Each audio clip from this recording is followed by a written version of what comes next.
আসসালামু আলাইকুম, কেমন আছেন সবাই? আমাদের আজকের গন্তব্য হলো নোয়াখালী চরাঞ্চল, যেটা সোনাপুরের পরে অনেক ধরনের প্রজেক্ট আছে। সেই প্রজেক্টগুলোর মধ্যে আমরা আজকে সারাদিন ঘুরে বেড়াবো আর আপনাদেরকে দেখাবো। তাই তো সকাল সকাল বেরিয়ে পড়লাম নোয়াখালী চরাঞ্চলের দিকে। আমরা নোয়াখালী মাইজদি শেষ করে এরপরে আমরা চলে আসলাম, এই মুহূর্তে আছি আমরা সোনাপুর শেষ করে এরপরে আমরা ঢুকে গেলাম চরাঞ্চলের দিকে। এটা হলো চরাঞ্চলের একটি নতুন রাস্তা, খুবই সুন্দর বিশাল একটি রাস্তার দুপাশে লাগানো আছে প্রচুর পরিমাণে শাকসবজি এবং নতুন নতুন প্রচুর পরিমাণে বিল্ডিং ইদানিং হচ্ছে, দেখতে খুবই সুন্দর লাগছে। আর আকাশটাও দেখতে অনেক দারুণ লাগছে, মাশাআল্লাহ, আকাশের কালারটা অনেক অসাধারণ। আমরা যাচ্ছি চরাঞ্চলে বাইকে, এখন এই মুহূর্তে যাচ্ছি নোয়াখালী সুবর্ণচর, বিভিন্ন চর এলাকা থেকে আমরা এই মুহূর্তে যাচ্ছি এবং রাস্তা হতে শুরু করে সব কিছু আপনাদেরকে দেখানোর চেষ্টা করব। তো আমাদের সঙ্গে থাকুন। আমরা আছি এই মুহূর্তে অনেকগুলো বাইক নিয়ে। তো চলুন, সামনের দিকে কি কি আছে আমরা আপনাদেরকে দেখানোর চেষ্টা করব। Let's go. তো আমরা মোটামুটি অনেক দূর চলে এলাম চরাঞ্চলের ভেতরের দিকে। যত দূর যাচ্ছি ততই এই রাস্তাগুলো দেখে আরো মুগ্ধ হচ্ছি যে এখন বর্তমানে চরাঞ্চলের দিকে রাস্তাগুলো এত সুন্দর, এত বড় বড় রাস্তা করা হয়েছে এবং কি হচ্ছে, এটা আসলে যে কোনো মানুষ দেখেই মুগ্ধ হবে। আর একটু পর পরে দেখা যায় অনেক সুন্দর সুন্দর বাজার, যেগুলোর মধ্যে চরাঞ্চলের সকল ধরনের জিনিসই পাওয়া যায়। তেমনই একটি বাজার আমরা পার হচ্ছি। এই বাজারটির নাম হলো উত্তর ওয়াবদা বাজার, চরাঞ্চলের একটি জায়গা সোনাপুরের পরে। তো আমরা এখন এই বাজারটি পার হচ্ছি, সামনের দিকে আরও কি কি আছে সব দেখাবো আপনাদেরকে। তো চলুন। আমাদের আজকের গন্তব্য হলো হাতিয়া চরাঞ্চলের দিকে, চেয়ারম্যান ঘাট হয়ে বিভিন্ন এলাকা ঘুরে আপনাদেরকে দেখানো। তো এর আগে আমরা যেহেতু সোনাপুর পার হলাম, একটা মানুষ বলল যে এখানে সুন্দর একটি বিশাল বড় খামার আছে, সেই খামারটি একটু দেখে যাওয়ার জন্য। তাই আমরা আর লোভ সামলাতে না পেরে সেটা আপনাদের সাথে একটু দেখানোর জন্য, শেয়ার করার জন্য আমরাও মোটামুটি সেই খামারের উদ্দেশ্যে রওনা হয়ে খামারের ভেতরে ঢুকে যাচ্ছি। দর্শক, আমরা এসেছি যেখানে, এটা একটি বাংলো বাড়ির মতো। বাংলো বাড়ি বলা ভুল হবে, এটা হলো একটি আপনার খামার, বিশাল এরিয়া জুড়ে বিশাল একটি মৎস্য খামার। এদিকে দেখুন, বিশাল বড় মৎস্য খামার, মাশাআল্লাহ। অনেক নারিকেল গাছ আছে এবং কি বিভিন্ন গাছপালা এখানে আছে। মাঝখানে একটি বাসা আছে সুন্দর, আমরা আপনাদেরকে সেটি দেখাবো। এই পাশটা দেখুন কত সুন্দর জায়গা, আমরা সব মিলিয়ে আপনাদেরকে দেখাচ্ছি।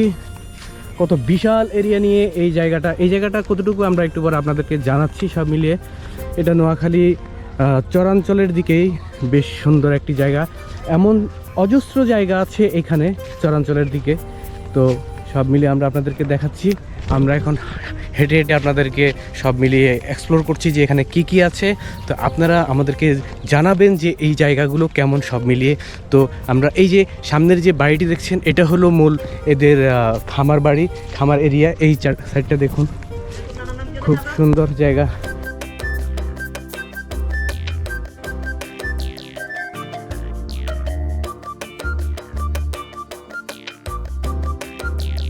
দর্শক, এখানে আছে হলো একটি গরুর খামার। গরু এখন নেই বর্তমানে। আমরা সকলে মিলে আসলাম এখানে দেখার জন্য। এই যে দেখুন, আমাদের বাহিনী সকল এখানে আছেন। আমরা আপনাদেরকে সব মিলিয়ে এই খামারটি ঘুরে দেখাচ্ছি। এখানে একটা ঠান্ডা আছে, বিশাল বড় খামার এটা।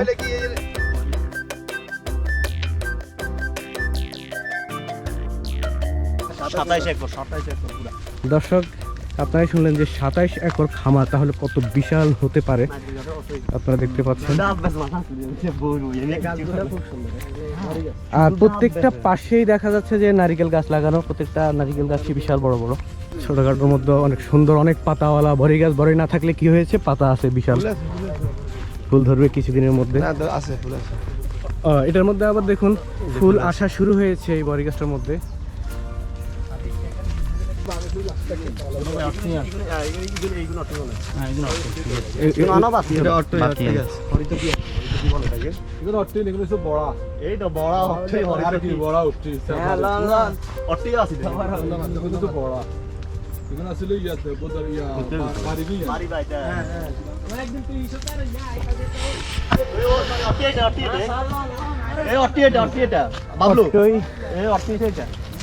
এটাকে বলা হয় নাকি অট্টই গাছ।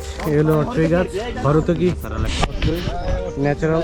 এই যে দেখুন অনেক ধরেছে গাছের মধ্যে। এগুলো প্রথমে খেতে একটু প্রবলেম হলেও পরবর্তীতে খুবই ভালো লাগে এই জিনিসটা। অনেক মজার একটি ফল, এটি শরীরের জন্য অনেক উপকার।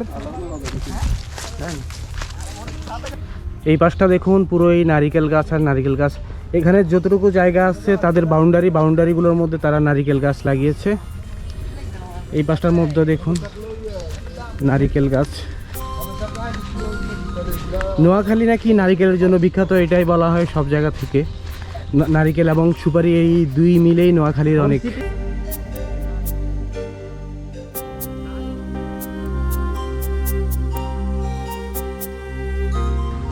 আসলে নোয়াখালীর এই জায়গাগুলোর মধ্যে প্রচুর পরিমাণে এমন জিনিস আছে যেগুলা দেখার মতো, অনেক সুন্দর সুন্দর জায়গা, যে কারোই ভালো লাগবে। এই যে দেখুন কত বিশাল, আসলে ক্যামেরাতে কতটুকু দেখা যাচ্ছে আমি আসলে আপনাদেরকে ওইভাবে দেখাতে পারছি না, বাট হলো এটা আমার চোখে দেখা অনেক বিশাল একটি খামার। আপনারা যতটুকু দেখতে পাচ্ছেন বিশাল এরিয়া জুড়ে এই খামারটি। আর এইদিকে দেখুন মজার একটি বিষয় হলো এখন যেহেতু ধানের সিজন, এখন কৃষকে কাজ করছে।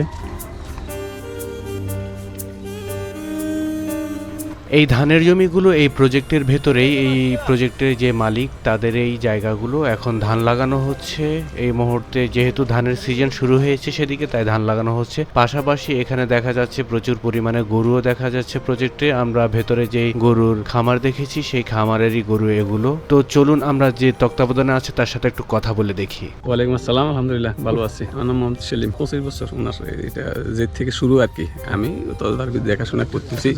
এখানে 26 একর প্লাস। এখন এখানে মাছ চাষ আছে, ডেয়ারি আছে, নারকেল আছে, আর আম গাছ আছে, আমরুপালি, এ ধরেন বিভিন্ন ফলাজ এবং বনজ কাঠ গাছ আছে। খুব ভালো লাভ হয় এখানে। এখানে এখন শ্রমিক আছে 8 জন।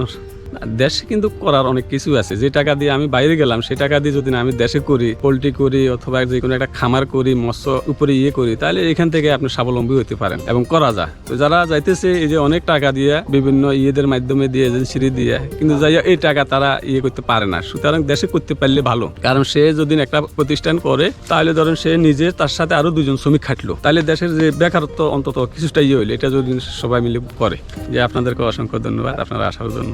দর্শক, পাশাপাশি এখানে লাগানো আছে বিভিন্ন জাতের আম গাছ। গাছগুলো মোটামুটি অনেক বড় হয়ে গেছে। এখন যেহেতু আমের সিজন না, আপনাদেরকে সিরিয়ালে যে আম গাছগুলো লাগানো আছে সেগুলো আমরা দেখাচ্ছি, এবং কি এই আম গাছগুলো যে পরিচর্যা করে তার সাথে আমরা কথা বলে দেখব এখানে কি কি ধরনের আম গাছ লাগানো আছে। তো আমরা একটু তার মুখেই শুনি যে এখানে কি ধরনের আম গাছ তারা লাগিয়েছে, কত একরের মধ্যে তারা আম গাছ লাগিয়েছে, কতগুলো আম গাছ এখানে আছে। তো আমরা আপনাদেরকে তার ব্যাপার থেকে, তার থেকেও আমরা কিছু শুনি একটু। ওয়ালাইকুম আসসালাম রহমতুল্লাহ বারাকাতু। আপনার নাম কি ভাইয়া? আব্দুর রহিম। আমি এখানে আছি এই 15 বছর। আমরা আসলে এখানে আম গাছ লাগাচ্ছি, পাশে পুকুর আছে, ওখানে মাছ চাষ করতেছি। এর পাশে আছে ধানের জমি, ধান চাষ করতেছে। হ্যাঁ, নারকেল লাগানো আছে। নারকেল কেমন হয়? এটা নারকেল হলো পাশে, এই পাশে হলো শুধু ফল গাছ, আমের বাগান। আম আলহামদুলিল্লাহ প্রচুর আম হয় আমাদের এখানে। আছে ফজলি আছে, রূপালি আছে, ল্যাঙ্গা আছে, এই বিভিন্ন জাতের আম আছে।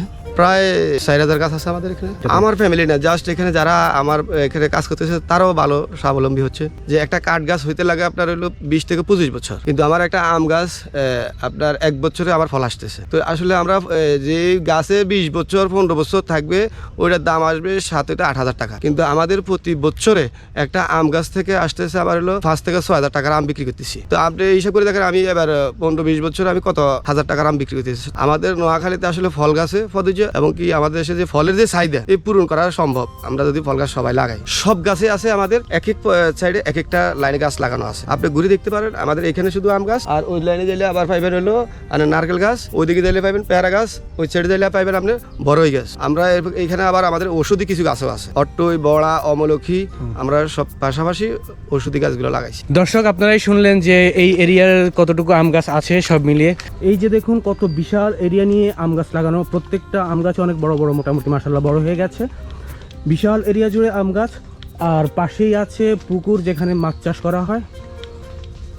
এর অন্য পাশে আছে আবার নারিকেল গাছ, বিভিন্ন গাছ লাগিয়ে তারা এত সুন্দর করে এখানে কাজ করছেন মাশাল্লাহ। এভাবে যদি আমাদের গ্রাম অঞ্চলের প্রত্যেকটা মানুষই যদি কাজ করে তাহলে আমি মনে করি যে আমাদের দেশ অনেক উন্নয়ন হবে, অনেক ভালো কিছু হবে।